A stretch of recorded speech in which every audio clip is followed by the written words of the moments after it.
След Родопски да направи Надиевската пългрупа, се насочваме отново към Тракия, меката на светарската музика, с изпълнението на последните... Acabei de chegar aqui em Sófia, na Bulgária. Eu vim atrás aqui de algumas pistas sobre um caso muito interessante que eu me deparei quando eu estava fazendo uma pesquisa na Comissão da Verdade. É de um militante de esquerda aí de São Paulo que desapareceu em 65 e a única notícia que a família recebeu depois foi uma carta que chegou em 69 pedindo que todas as fotos e informações dele fossem apagadas. A ideia do Pisani é um documentário que está indo para o ar todos os dias no Instagram do Através. Ele está na Bulgária, que ele foi procurar uma pessoa que, na época da ditadura, teve que ir embora do Brasil, e o pedido dessa pessoa, anos depois, numa carta, foi que destruíssem todos os materiais a respeito dessa pessoa. E teve um lapso de tempo, ela sumiu da história e do tempo por 40 anos. Então ele está indo atrás e tentando descobrir quem que é esse cara. Bom, estou saindo aqui dos arquivos da Universidade de Sofia e eles têm bastante material da era comunista e tinha uma notícia de que um brasileiro fazia parte da alta cúpula do partido durante a década de 80. Claro, o presente é uma junção entre passado e futuro, isso sempre, né? O passado não é nada do ponto de vista, digamos, daquilo que ele seria sem a nossa apreensão dele. O presente, ele vai ser ressignificado, ou eu vou reinterpretar, na verdade, ressignificar o passado do ponto de vista do meu próprio presente. Então isso é muito fundamental. O passado, ele não determina o nosso presente nem o nosso futuro, mas existe uma história dos efeitos do passado no presente, e não é uma história fixa. A Revolução Francesa, ela vai ter diferentes histórias ao longo do tempo. Então a história dos efeitos de cada momento importante da história, ela é definitiva, assim como a arte, né? Interpretar um quadro antes ou depois da Revolução Francesa, né, são totalmente diferentes, porque a gente muda a nossa relação com o tempo, a gente ressignifica a partir dali.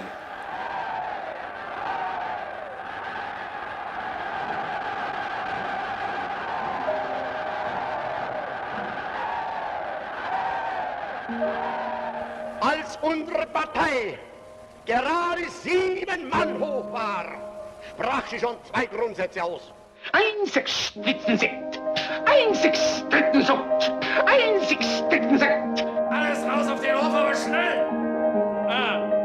Non chiedete i lecca lecca perché non ve li danno, ce li mangiamo tutti noi!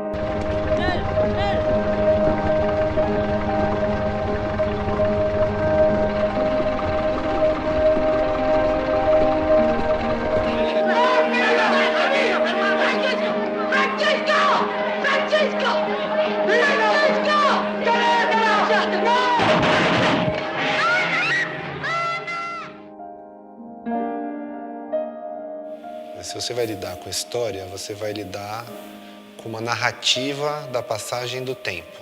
Talvez não com a passagem do tempo em si, mas como essa passagem do tempo foi contada e que registro ficou de um tempo passado. Ele é um esquecido, inclusive, da Comissão da Verdade. Isso o torna um militante ímpar. Nem o governo, nem a ditadura reconhece, nem mesmo a esquerda reconhece a existência. Posteriormente não falou mais nada. Ele pediu, de certa maneira, que fosse tudo relativamente destruído, que fosse dele. Ele criou uma nova identidade que nós não sabemos hoje se ele está vivo ou se está morto. No tempo presente existem infinitos fragmentos do passado. Até dá para questionar se existe um passado mesmo, porque ele é tão complexo e ele é tão cheio de nuances que acho que ninguém ou nenhum procedimento consegue dar conta do que foi aquele passado, né?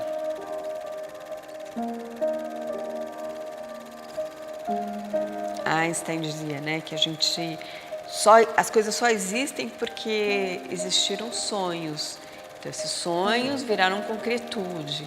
Mas quando você mexe nessa cadeia temporal inteira e deixa o tempo desvairado a ponto de você não conseguir entender o que é presente, vai mexer nesse aspecto bacana do futuro, porque você não tem mais controle nem sobre o teu presente, como é que você vai poder projetar um futuro? Você, hoje em dia, não tem mais o dia e a noite. Você pode estar na sua casa e você está trabalhando com mundo que está acordado. Quer dizer, a facilidade da comunicação que quebra a dimensão de espaço. A globalização, as comunicações, a gente está perdendo um pouco das nossas raízes, das nossas tradições. O esquimó não quer mais ser esquimó de maneira nenhuma, porque o cara quer ir para Times Square comprar iPhone. Será que a gente vai perder o que as nossas tradições, a nossa formação enquanto sociedade para se tornar uma coisa unificada de consumo,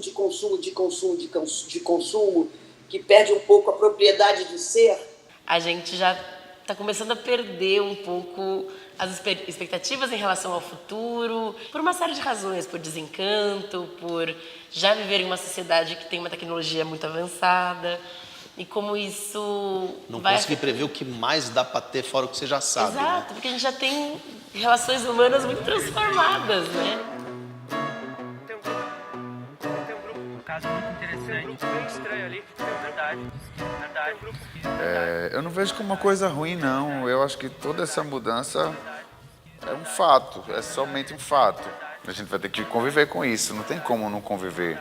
É um caminho sem volta, uma coisa que aconteceu e que não vai mudar.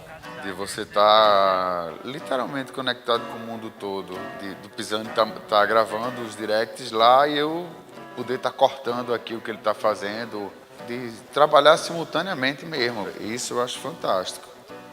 Eu estou escutando a verdade dele aqui, eu estou tentando cortar, estou tentando fazer o que se faz com o que a gente fala de fato aqui. Ele está defendendo uma coisa e eu vou tentar desdefender ele. Me perdoe, mas é o que eu estou querendo aqui.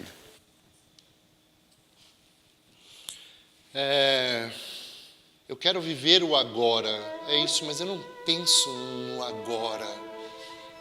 É estranho isso, sabia? Eu tenho uma relação muito entre passado e futuro e às vezes eu me vejo num vago de presente.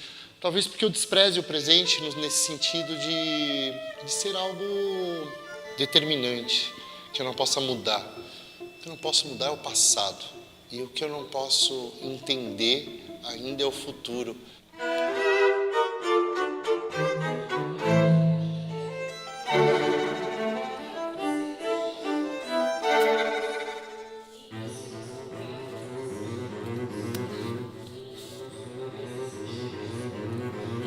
A saudade, a presença misteriosa do sinto, a presença misteriosa da vida.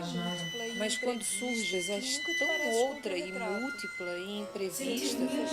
Eu já estava com a viagem marcada para a Bulgária, e quando eu comecei a pensar sobre essa história de você fazer o registro e sumir, eu achei que seria legal fazer uma ficção. Mas para fazer uma ficção, ela nessa ferramenta, acho que ela tinha que estar conectada com a realidade de alguma forma, com a minha realidade, mas não necessariamente com a realidade da história, né? Então eu falei, vou fazer uma ficção, mas que pareça real. Essas mídias hoje em dia são tão efêmeras e dão a possibilidade de reproduções, tanto verdadeiras como não, que você pode começar a brincar e manipular esse passado. Ele pode ser transformado de tantas maneiras que a gente, às vezes, não consegue ter nem uma fagulha do que pode ter acontecido num possível presente. E que essa fabricação do presente também é cada vez mais uma grande simulação, inclusive baseada nesses passados fabricados.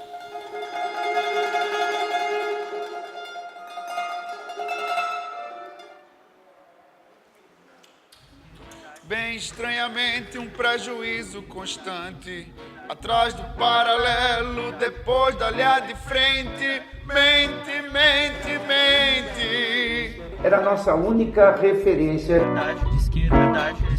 Abaixo da terra do destro, canhoto cravado na unha da pele que é quente, lente, lente. Era a nossa única referência. Aqui de algumas pistas.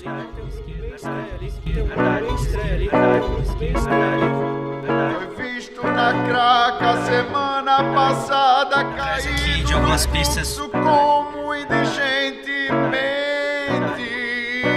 lentemente.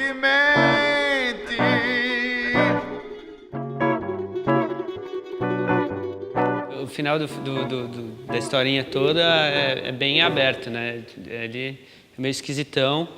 Ele termina com uma frase que é Remember the Future. E ali era um baita questionamento, porque isso estava pichado num monumento que tinha sido construído na década de 80 pelo governo então comunista da Bulgária para celebrar 100 anos das primeiras reuniões nessa região, nessa montanha. E é um disco voador em cima de uma montanha, saca? Cara, como que era o futuro para essas pessoas, sabe? E que ficou abandonado. A maior reflexão que eu tive disso é que o futuro realmente é uma construção muito frágil, né? Aqui, Brasília, capital da esperança, cidade sonhada e decantada em versos e nas aspirações dos milhões de brasileiros. Eu chamei o Niemeyer e disse a ele: você vai ficar encarregado, Niemeyer, de traçar o plano arquitetônico da capital. A jovem cidade do Planalto Central é a estrela guia do futuro, a menina dos olhos do Brasil.